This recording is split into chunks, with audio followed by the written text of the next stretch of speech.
Hey everybody, welcome to episode 76 of the Age of Reason podcast, where we are not for the faint of thought. So we got a little change today. We got a new host that's going to be adding to our trio while Nick is gone. So we want to welcome our newest guy. Hey Jason, how's it going? Going great. Thanks for having me. Yeah, man, thanks for coming on. Last minute, something came up with Alex, so he's unable to be here. So, it looks like your plan of kind of sitting back and chiming in isn't really going to happen. I think I could roll with the punches.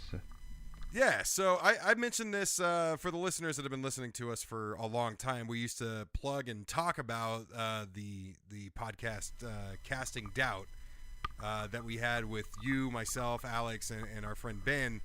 And then we ended up not doing that one, and I don't know. It's weird how things work out. I didn't think we'd ever actually get to do a podcast again. So, again, man, welcome to the show, and let's go ahead and get started. So, wait, you're in San Francisco, right? That's correct. How do you like living in liberal America? It's just fine. It's expensive here. I think that's to do not so much with politics. I mean, it has something to do with politics, but not so much left and right as much as have and have not. But it is a nice city, you know. I think it's low crime and lots of public transportation and lots of parks and I guess organic groceries. So your grocery bill is through the roof.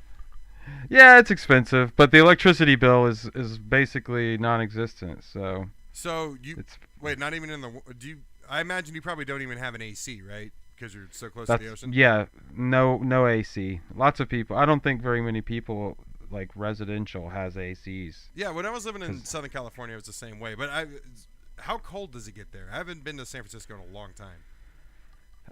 Well, it never freezes. Like super rare is there a freeze in the city. I think there was a snowfall in the 70s, but that gives you an idea. Wow. It gets down into the 40s, and it's cool. People always complain about the cool summers, but you know, most of the summer the highs are in the 60s, and it's breezy, so it feels pretty cool. And then nights are in the low 50s, and then so you have to have a light jacket all the time here. It's no joke, but yeah, I do remember the cold the few times that I went there. I've probably been to San Francisco maybe 5 or 6 times, which is kind of crazy, seeing as how I grew up like just over an hour from there. But yeah, I don't remember going a whole lot. But speaking of San Francisco, so did you make your way over to the march last weekend, the protest? it was a work day for me, but I had a friend that was prominently involved, and Yeah, I think I know. he was pretty about. excited about it. Yeah. Yeah. But, So from what I hear, they got ran off again, similar to what happened in Boston, except this one never even got off the ground. That's right. It just doesn't even, it feels like a sideshow practically. I mean, for me, the Republican Party has sort of supported the general goals or used the tactics, at least been tacitly approving of those kinds of messages, you know, fear and sort of a dog whistle kind of politics. So it's not surprising that they're attaching themselves to Trump, but What do you think? What do you think the GOP was doing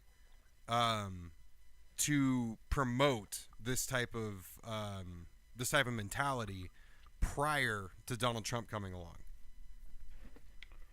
Well, I think the kind of tough on crime politics, the drug war, sort of like really strong support of militarization of the police, and there's all kinds of other ways that the banking industry redlined minorities and prevented people from getting loans. I mean, this isn't even like prior to the 60s. This is recent history in California, in Oakland and San Francisco. So, and I mean, you live in arguably the most liberal state in the country, and but I'm from Houston, and I'm from Texas originally. Ooh. And spent most of my life. I lived in Virginia as well. So I really I have family members that are more conservatively minded, and I could see how it is, or I have a decent understanding of what kind of at least the environments are in places like Virginia and speaking real quick, speaking of, do you have any family in Houston still, or friends? I do actually have friends and family, and as far as I know, everybody's high and dry. But good. It's a real flat city. If you don't know, it's 60 miles from the coast, but there's a huge ship channel and lots of rivers and bayous, so it's like coastal plain, super flat. And so when it rains, there's often flooding, and if you see the pictures, it's staggering. Yeah. Freeways underwater, because it doesn't feel like you're in the swamp. But before the city was there, it was muddy all the time around there, and that's why they have rice and sugar that's grown there, because those are all really kind of tropical, wet kind of rice paddies and stuff like that. I do not think, I've never been to Texas, but when I think Texas, I do not think rice paddies. Oh yeah, there's a sugar land, and they grow rice, and there's a lot. It's definitely a big agricultural state, all the way down in the south. Yeah. I don't think rice though. That's crazy. Yeah. And Houston gets a lot of rain. I mean, on average, I think 45 inches a year. Yeah. It's quite the It's barely in the temperate zone. It's so hot and humid. It freezes though there actually. You are in the winter. Further and further convincing me that I never have to step foot in that state. Oh yeah, but like Houston is a liberal city, you know. It's almost all blue. The city itself. That's what I've always been told about Austin. Super diverse, yeah. Austin as well, but you know they don't pass good public transportation and stuff like that. Real quick, so if you are looking to donate, we have you can find the information yourself, but we did post a link to the Red Cross on Twitter and Facebook. I'm sure there's plenty of people over there that are closer to the coastline than Houston is, Corpus Christi especially, that got absolutely hammered. And you know, I read Trump's tweets. It's how I start my day, and I am embarrassed to admit that, but I start my day off reading the news, just like my dad read the newspaper every morning. And I remember seeing a tweet from him a few days ago, before the hurricane hit, about everything that he's doing to help Texas. And from the sounds of it, it sounds like the government did a much better job than Katrina so far. I don't know yet. It's not over. But not denying climate change, right? I mean, a report just came out today. I haven't read the whole thing, but Lawrence Krauss posted it, and it's all about how a warmer climate warms up water, and warm water is fuel for hurricanes. Absolutely. Yeah, You're looking at me like, wait, there's still people that don't know this? Right. Yeah. I mean, I don't know if it's going to convince, because, I mean, it's flooding out a lot of Republicans. I'm not sure it's going to convince them, but there's like the news out of the Department of Energy and the Department of Interior. It's shocking what the message has been, and you've got all these people quitting those departments, long-term government employees that aren't partisan, but they're hired to do a job. And if their job is to not tell the truth about the science, then it's just like Well, I mean, it's it a must tragedy. be when you appoint Rick Perry to that position. And right, and like that's why it makes you worry when there's a natural disaster, because you've got incompetence like running the show essentially, and people that can do the job are quitting. Right. I mean, we're gonna get into the recent resignations a bit later, but yeah, I mean, do you really think it's going to convince some people? Because, I mean, you know, Florida is the state that is said to go underwater before anybody else. And there's already signs of it. The sea level's already rising into people's backyards and all these multi-million-dollar homes over there. Florida's a huge Republican state. I mean, if that state's not turning, and it almost did, but I have a feeling that there's a lot of people that hate Trump on both sides of the aisle, or on both sides of the political spectrum, in regards to voters. So I mean, Florida was kind of a close call, but you know, you would think in a state that is actually seeing the repercussions of climate change and knows that Governor Rick Scott basically has outlawed any congressperson or anybody that works for the government to even utter the words climate change. You know, you would think you'd be changing your opinion a bit by now, right? Yeah, you'd hope so. But other things weigh on their mind, you know. I think they could like stick their head in the sand. It's just another hurricane. I mean, if a chunk of Texas washes away, and we'll see when the water dries up, because I imagine there's going to be rivers that go a different direction and stuff like that, and lots of buildings won't be there when it dries up. But we'll see. Yeah. Well, speaking of Republicans, so did you hear about this? Steve Mnuchin's wife got in trouble, Louise Lanton, Lanton. So, charming lady. Oh yeah, she definitely must be. So Steve Mnuchin's wife, Miss Louise, got into some trouble and had to delete a few Instagram posts that she put, where she basically was bragging about her wealth. This all began, I believe, on the day of the eclipse. She puts out a post on Instagram that says, "Great hashtag day trip to hashtag Kentucky, hashtag nicest, hashtag people, hashtag beautiful, hashtag countryside, hashtag USA." That, all right, real quick. That is not how you use fucking hashtags. You don't hashtag people. She can't stop, you know. Oh my God, she's just on a roll with those. So anyway, she puts that out, and so Instagram is Facebook with photos. So there's obviously a photo with this post, and after posting this message, it was to a photo of her and Steve Mnuchin walking off of a government-provided plane, and basically she's dressed from head to toe in expensive designer clothing, and like, I'm not gonna repeat the companies, but I can tell you, like, I knew of one of them. All the rest of these high-end, expensive, cater to billionaire designer clothing, scarves and shoes and pants and all that bullshit she was wearing, I've never even heard of them. She looked beautiful. I'm sure she did. So basically, after posting that, she received a reply from a woman named Jenny Miller, who wrote her back, "Glad we could pay for your little getaway, hashtag deplorable." That is how you use a hashtag.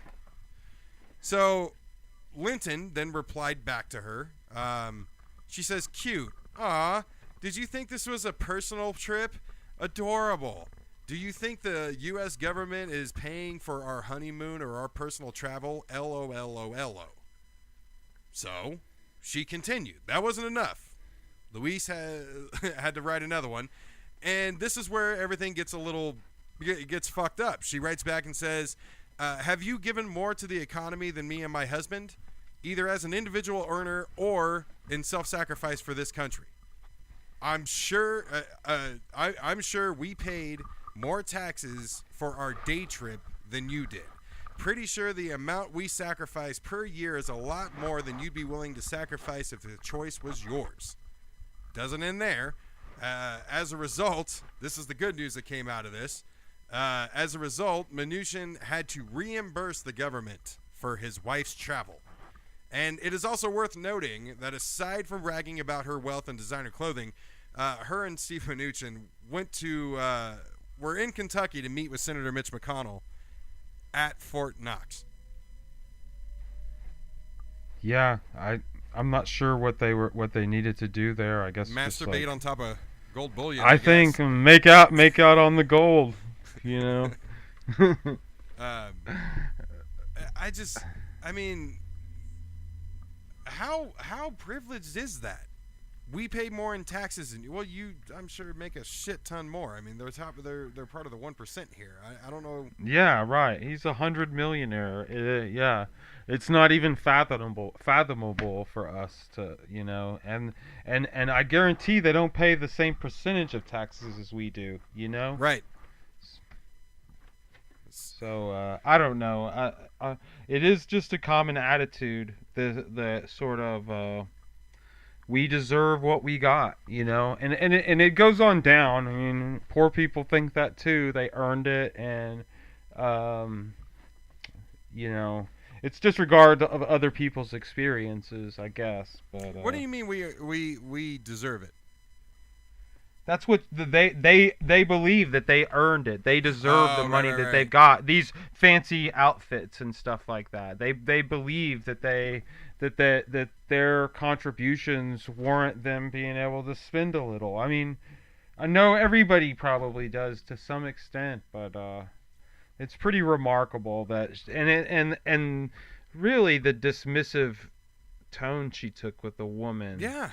Calling her adorable and stuff like that. I don't know. That was extremely sarcastic. Pretty insulting. Yeah, definitely. But I mean, that's what we have in our government. I mean, honestly, that kind of attitude and treatment towards, I mean, your husband's a public servant, and you're the wife of one of the top public servants in the country, and the way she responded, I mean, that's pretty much how I envisioned America becoming under Donald Trump.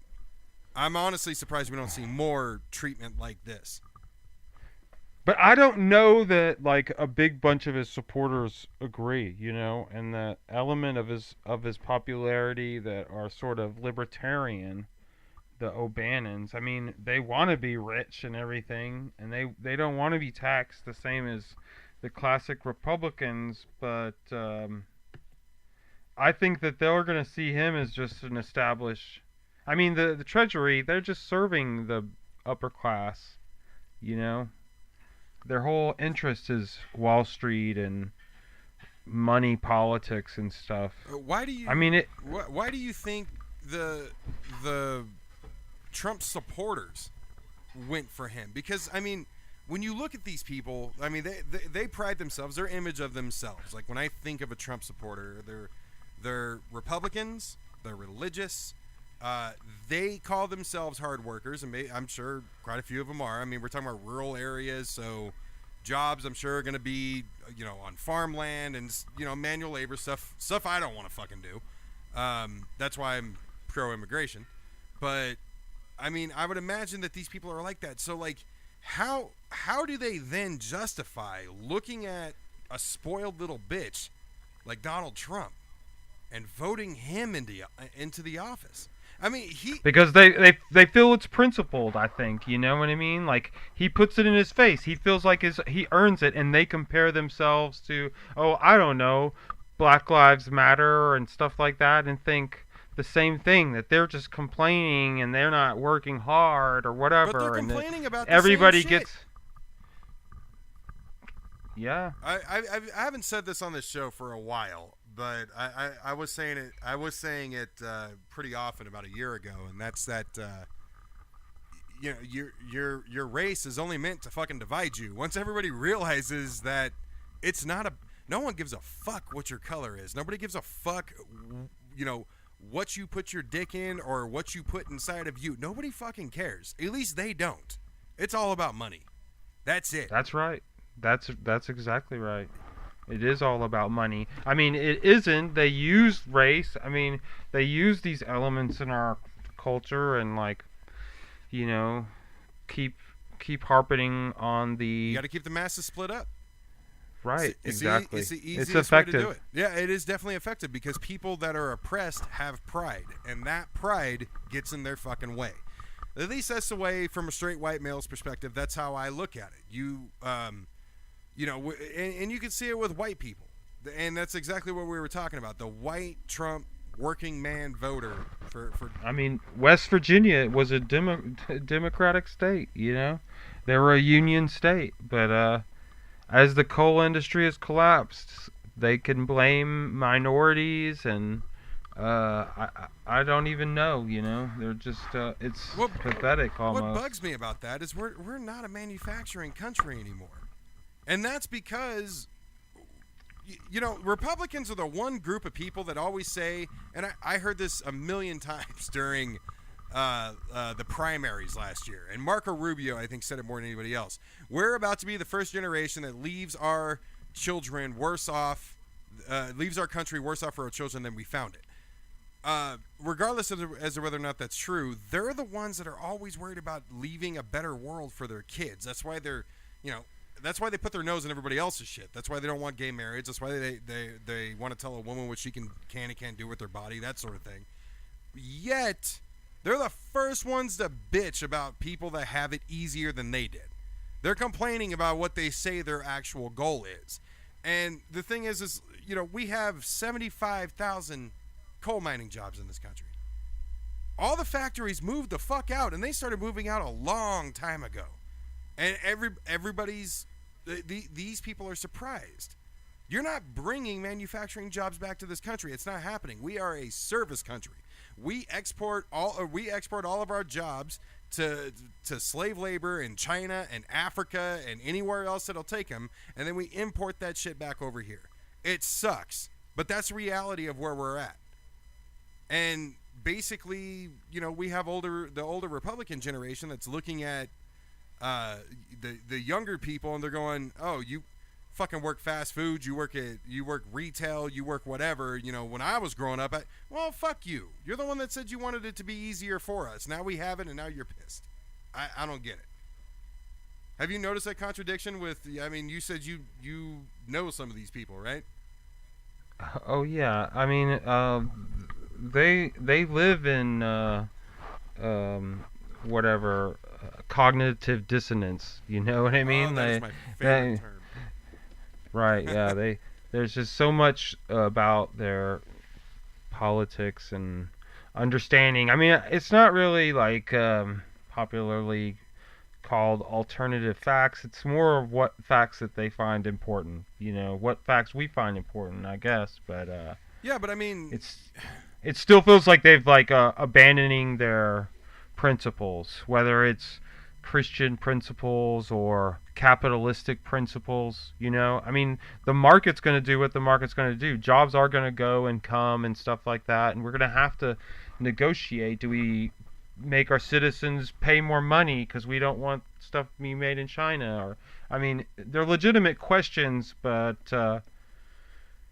the style of rhetoric coming out of the administration isn't helpful, and No. and it's hard to know what's true for them, because some of it you don't believe, and some of it I think they're just going to sacrifice, and I think that's going to like really disappoint some of the supporters, that he isn't as sort of nationalistic when it comes to actually having tariffs. I mean, he's threatening China, but yeah, who's to say what's going to actually happen? Because he's firing all the people that are the sort of the nationalist wing, or they're kind of being put out. And yeah, and I mean that leads me to my next story here. So Sebastian Gorka said he resigned.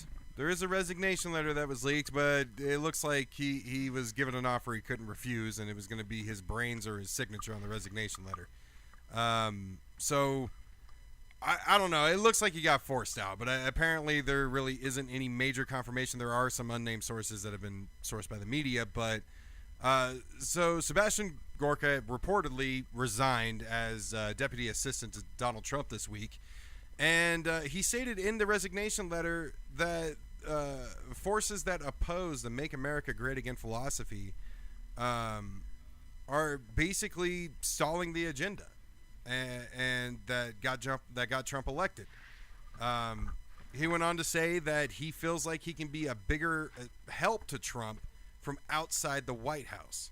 Now, Gorka was mainly in charge of being an advisor to national security and counterterrorism, but him saying that people in Trump's cabinet and in the White House are stopping the "Make America Great Again" philosophy from succeeding, and then following that up also in the resignation letter that he feels like he can be a greater help outside the White House. This is very similar and echoing Steve Bannon, who said the exact same thing when he said that the future we voted for America is dead, and he's going to war for Donald Trump back at Breitbart. And it looks like Sebastian Gorka, there's rumors that he's going to return to Breitbart as well. Well, maybe it's calculated, and a friend of mine suggested that it was a calculated effort to sort of have a new Fox, I guess, like make Breitbart into the new Fox. I mean, they kind of have. They have Trump media, though. Right, they have Fox, they have Sinclair as a conservative media organization that's really been like kind of growing in different local TV markets and stuff. We talked about Sinclair a few months ago. They're basically forcing local news stations to basically put out propaganda. It's not even good propaganda. No. It's like terrible. No, and like the way it is now is like, I hate Fox News, but your local Fox News station is just fine.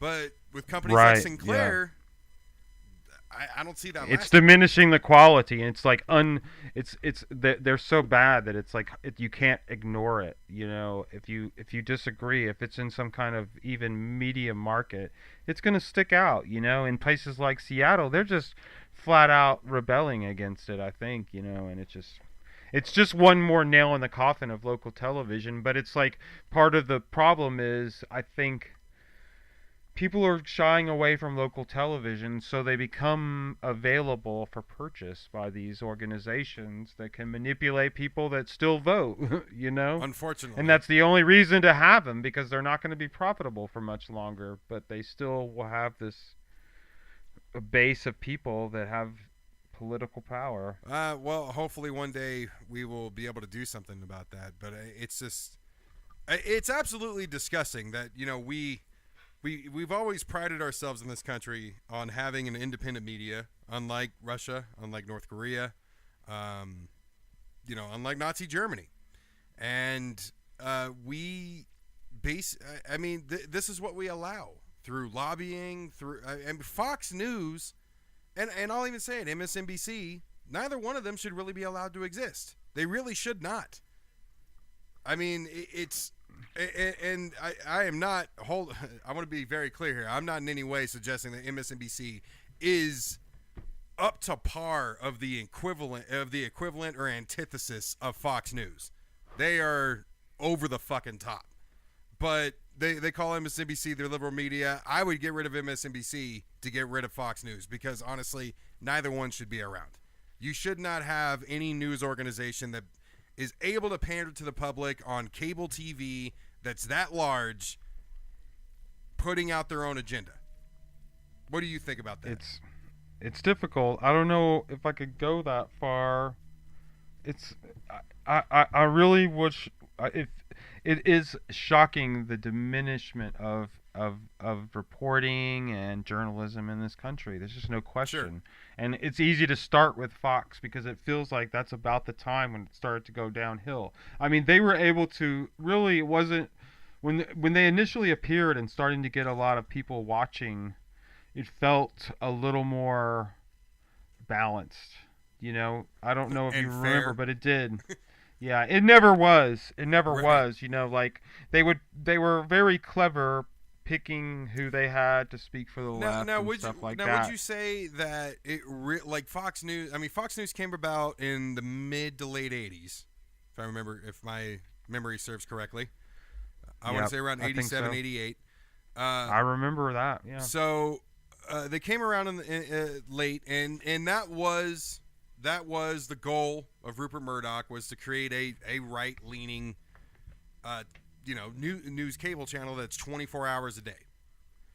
And it wasn't really that big of a deal. But correct me if I'm wrong, not to insult you, but you're a little older than I was back in 1998 when Bill Clinton had his scandal. But back then, with Newt Gingrich turning that into what was arguably the biggest reality show in the White House prior to Donald Trump, do you think Fox News, that became normal because of the Clinton scandal? I don't know. They were really prepared to be that sort of partisan at that point.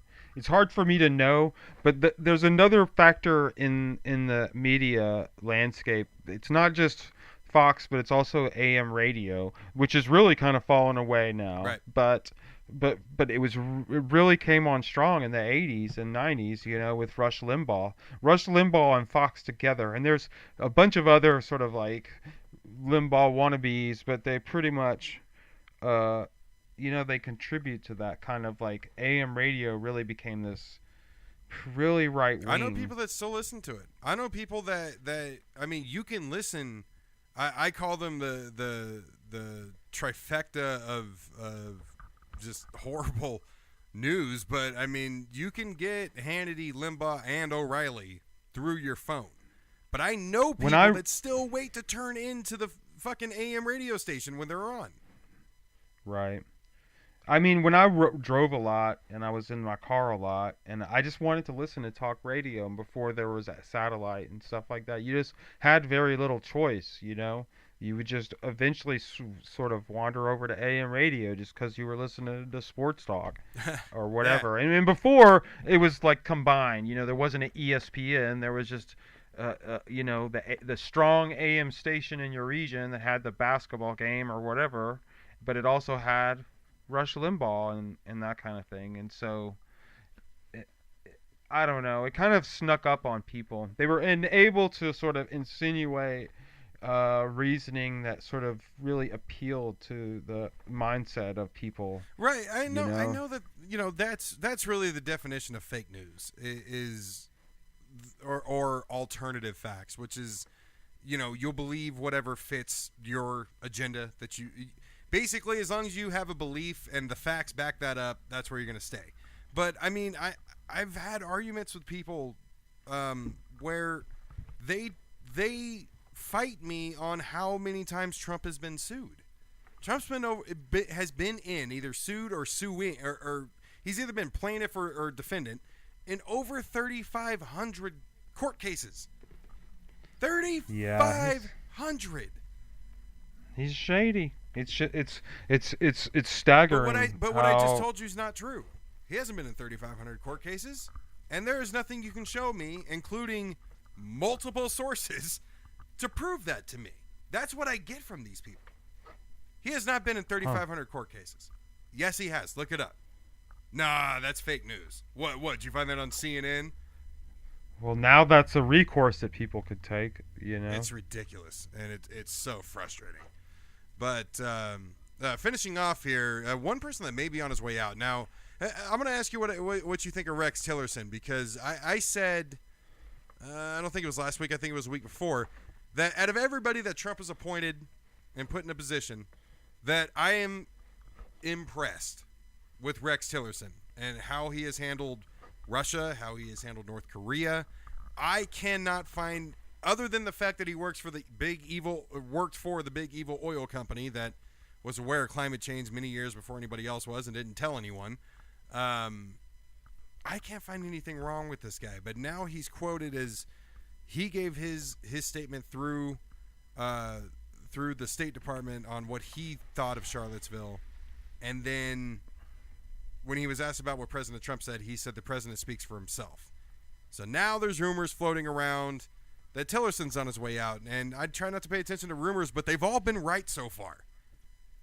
Yes, yeah, I saw those rumors. I mean, I've seen rumors that that they've already got exit plans for Trump and that Rubio is going to be the VP. But yeah, I think Tillerson, obviously, he's been like shockingly the most professional. Right.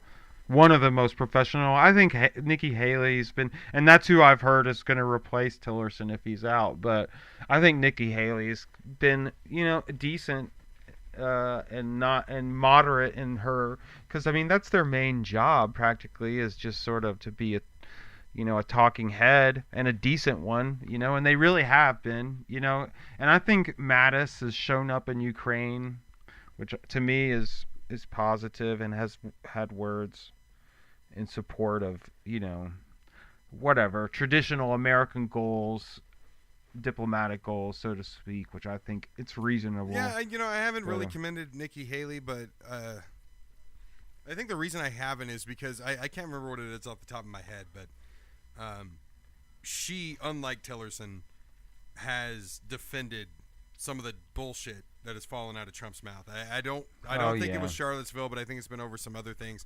With Charlottesville, she deflected. Right. But with Tillerson, I mean, he's been the quiet one, really.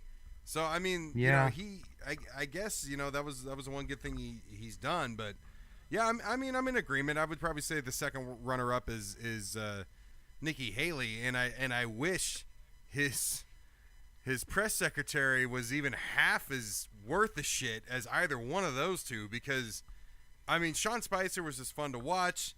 Then we had the mooch for 10 days. And now we got Mike Huckabee's daughter, and I cannot stand her. She is horrible. They just can't hire competent people. It's embarrassing. Why can't you hire somebody to tell people what you think? Or just say no comment. It's embarrassing. They're ruining people's careers is what I think. And I hope that everybody remembers, and everybody should get a big T on their fucking chest whenever this is over with, because they've sold themselves out for power and stuff like that. I think 30 years from now, when we're watching a documentary about everything that took place, John Acosta is going to be one person that's going to be in that documentary. So while I do think, I do agree, for journalists are getting, they're getting screwed, and they're a fourth of our First Amendment rights, and they're getting fucked. But that's why it's nice we're here doing this. Like, everybody should be doing something like this, because we're all journalists now. Correct. That's what we better be. I actually referred to all citizens with a phone last week as third-party media. Yeah, absolutely. We are the press, and that's how we should have always. And I think it is how we've always interpreted the First Amendment, essentially. But now more than ever, of course, it's obvious we are the press.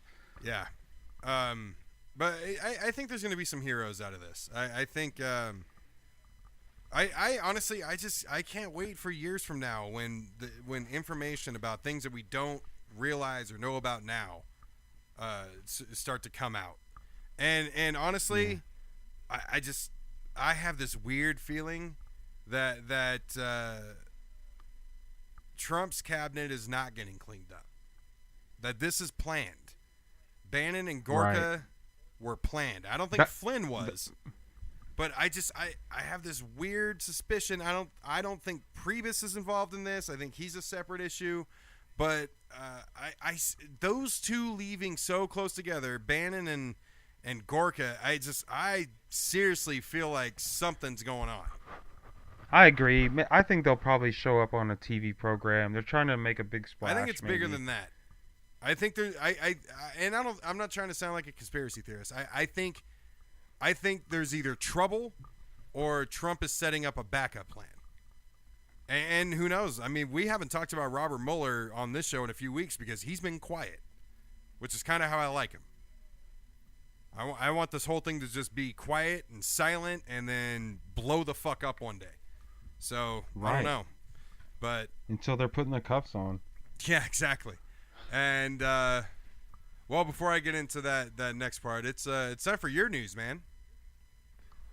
Oh well, I guess I saw a couple of articles this week that sort of struck my interest, and one of them sort of goes along with um, basically the theme of the show is Jerry Falwell Jr.'s response to the Charlottesville incident a couple of weeks ago really has created quite a backlash, and it's indicative of the response of Christian right to Trump in general. But when they're faced with this sort of obvious racist incident, it's really been quite shocking how silent many of these people are. And Jerry Falwell Jr. in particular, he described what Trump said as he said he was so proud of the president, and he called his statement bold and truthful. And if you remember what Trump said is he blamed both sides for the trouble in Charlottesville. And really before Sunday, I was shocked. The stories about people being surrounded and Trump torches being lit, and it just it's disturbing. But since then, people from Liberty University, which Jerry Falwell Jr. is president of, have like sent their diplomas back. And Yeah, I heard about that. I mean, you fail at the easiest part of your job. There should be nothing easier as president than condemnation of Nazis and white nationalists. It's an unspoken fucking rule. You shouldn't need to be told this. You shouldn't need to write it the fuck down. It should be that easy. And yeah, I just and one other thing. His rally in Phoenix. Did you watch that? I did not. Oh man. So as you know, I lived in Phoenix for 9 months, and it was horrible. I hated that place. And one of the reasons I hated that place is because he turned out a crowd of, well, only about 2,500 people. I'm sure he thought there was probably 10,000 people there, but he stood up there, and probably the one thing that pissed me off more than anything else is this guy bore the fuck out of his audience. He actually pulled out every statement, all three of them, that he made regarding Charlottesville, and read them. Had them printed out and read each of them. Now, I will give you one guess on one particular speech where a certain part was taken out, and he didn't read it. Do you know what part that was? No, what is the it? on many sides part. He read everything up to that, skipped it, and then read his ending. ... Dot, as Stephen Colbert would say it. Yeah, he skipped that part. And right, I was watching it on CNN, and right there on CNN, it goes up on the breaking news thing at the bottom. Trump lies by omission, by omitting that line. He did not, he didn't mention the mini sides deal. The black guy, did you hear about him? Oh god! All right, so there was one black guy sitting behind him, basically he holding up a sign saying, blacks for Trump. He had a bunch of signs: blacks for Trump, Republicans are not racist. And this guy's a fucking nut job. He had a website called gods2.net that he was holding up at the bottom of the blacks for Trump sign. This site has. Man, it looks like a really cheap fucking website with no information, and there's a shit ton of dead links because apparently it looks like he keeps getting shut down. And everybody does it. Every politician has their campaign strategist or whoever handpick who sits behind them. I mean, that's not a secret. So this guy was chosen and put behind Trump, and he had a website on his fucking sign, so now everybody knows who he is. I'm not shocked, but that Trump supporters are lunatics. I think and you know, like normally this, I would push back on you for that, but I think at this stage of the game, I think it's fair. At the least, you're ignorant because you have not paid attention since the election. Like, I think at the very least, that's what you're guilty of.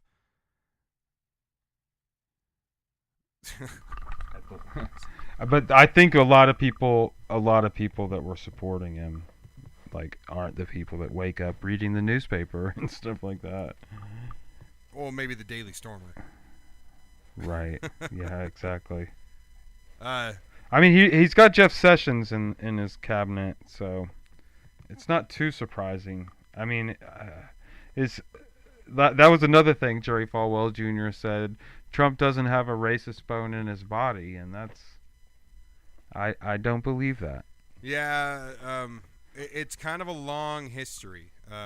You know, dating back to his father being Absolutely. at a KKK Absolutely. rally in New York. Like, it's in the blood. It's in his. I mean, this is nothing new. He's been sued so many fucking times out of that 3,500 for not paying people, for using illegal immigrants.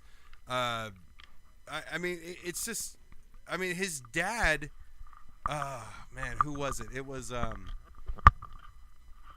Pete Seeger. Oh right, yeah. Was it Pete Seeger, It was one of the folk singer who had an It issue was with? it was a folk singer. It might have been not. It might have been Guthrie. Pete Seeger. Guthrie. Yeah, it was Woody Guthrie. Guthrie. Had an issue with Donald Trump over segregated housing. Yep. I mean, this shit, and that was that with Trump? I can't remember. I haven't read the story in a while. I think it was his father. Yeah, I think it was his father. But I mean, that's the family we're looking at. You know, Yeah, that's the guy that absolutely. gave him the very, very, very small loan of $1 million to get his company off the ground, which he's basically ran into the ground over and over again, and has used loopholes in the tax system to evade shit. I mean, that's one thing I find people forgetting. We still haven't seen his fucking tax returns. There's a lot of people that have forgotten that. I think we're going to. I mean, I hear tell that Mueller's going to be able to subpoena his tax return. He has to be able to. I mean, you would think to do a thorough investigation. I mean, you're basically looking for a dead body, and you're searching a bedroom, and the closet door is shut and locked, and it's open the closet door. No, can't do that. Come on. I mean, could you imagine if even a fucking minute percentage of this bullshit went on with Obama? Yeah, no. No. I mean, they try to make up a bunch of shit, you know? They try to make up stuff that he did. Blame Obama for Fast and Furious, or blame Obama for Benghazi or whatever. Yeah, but we're not going to blame Trump for sending our troops in on a mission during, I think it was his first week, on a mission that Obama said he was not ready to get done, and the general said they weren't ready to do it, and he sent them anyway, and we ended up losing somebody. Oh yeah, and like killing a bunch of children and But stuff Benghazi like that. is Hillary's fault. Yeah.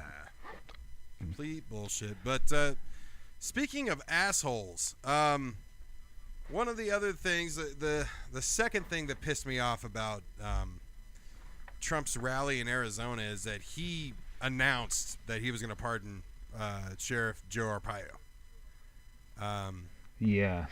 The mayor told him not to come to Phoenix, mainly for that reason. He did not want him there, but he really didn't want him there, saying that he was going to pardon Joe Arpaio. That was not going to go well. He continuously talked about how there were barely any protesters outside, which is bullshit.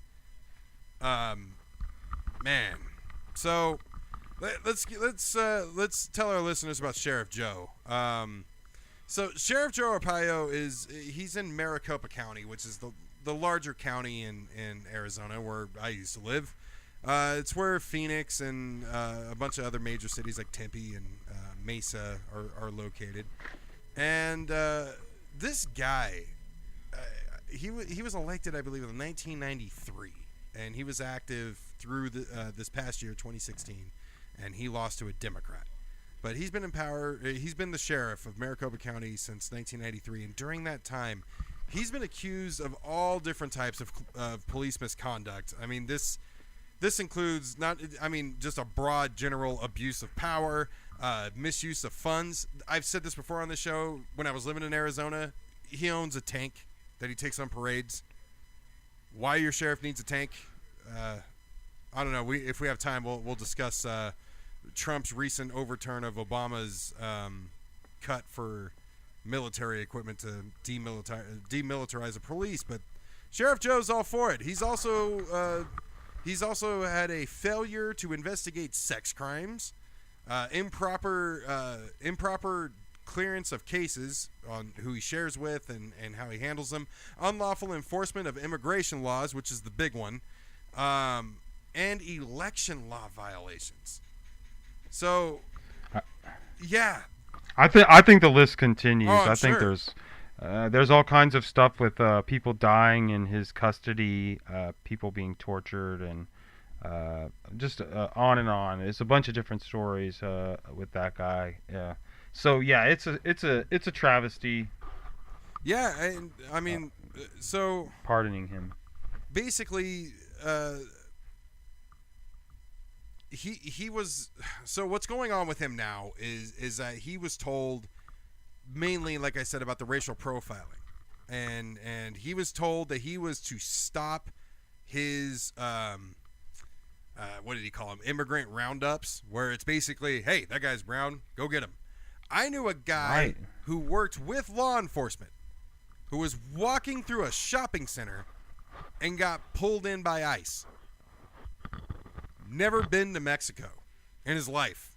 Third generation, I believe.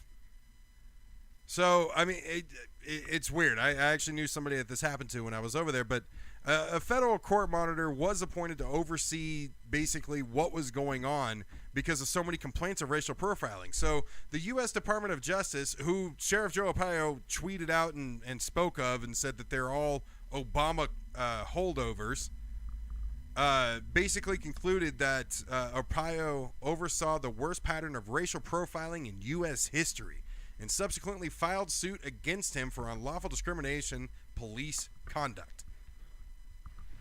He's got the sheriff of one of the major cities on the West Coast, counties on the West Coast, has a longer rap sheet than I do.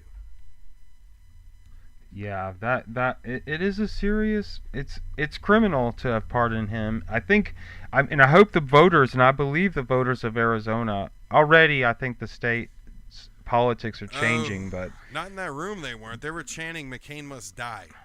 Because that was the other disgraceful thing that Donald Trump did when he was there is, as we discussed on the show about a month ago, John McCain was the one vote that shot down the horrible fucking, what the hell's that thing? What was that thing supposed to be? The better healthcare, whatever the fuck they're calling it now. And he shouted at him and he shouted at Jeff Flake, called him weak on immigration and a few other things. So I don't think McCain's going to run again anyway, but, I mean, you had a few people in that crowd. It wasn't the whole population there, but you had a few people in that crowd yelling, McCain must die.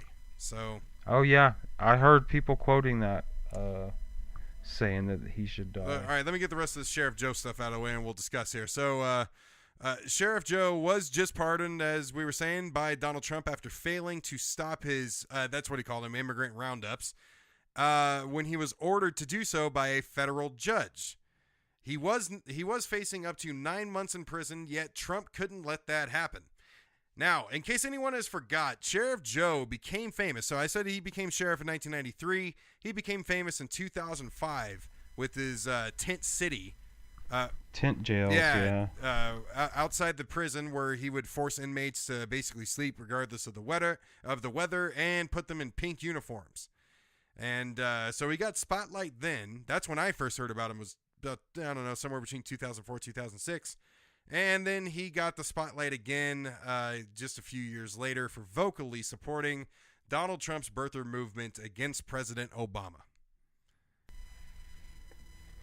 Yeah, he's just a typical Republican, racist, criminal, fascist, I wouldn't essentially. even call him a typical Republican. I mean, that guy's just a piece of shit. I know some Republicans that are good people. He's almost like some storybook, old-fashioned sheriff, evil Oh, sheriff from he's like some the movie sheriff or from the something. Robin Hood cartoon. Yeah. Yeah, definitely like a cartoon villain. But yeah, I mean, this guy was going to go to jail for 9 months, and the people that are backing up Trump's pardon are saying, he doesn't have to go to jail. He's 85 years old, and it's like, if he can hurt people at 85 years old, he can be punished at 85 years old. This is just fucking ridiculous. That guy. I mean, it sends a message about the way that he was running that area. You know. Yeah, I mean, You know. what was that thing that everybody was saying about Bill Cosby? One person comes out and says, "Hey, he sexually assaulted me," or whatever. But 30. Even you know what? Let's give you 15 right off the top. You still raped 15 other people, you dirty old motherfucker. I mean, it's the same thing with Sheriff Arpaio here. I mean, look at that fucking rap sheet of charges that he's got. Let's just say half of them actually didn't happen. That still leaves the rest of them. But I mean, so one of the things that worries me is Trump learning, in a sense, how to pardon. Because it's already been leaked out of the White House through several sources and reported on every major media outlet that he's already asked if he's allowed to pardon himself. And the problem is nobody fucking knows if he's able to or not, because nobody ever thought that we would elect such a dipshit into the White House that we would ever have to ask ourselves that question. Yeah, it's ridiculous. I hope that nobody thinks that that's the case. And that's why they're not charging Manafort and Flynn or whatever. I think they're going to eventually, but they don't want to charge him while Trump's in office because he'll just pardon Well, them. I don't know what's going on with Flynn. Flynn months ago asked for immunity.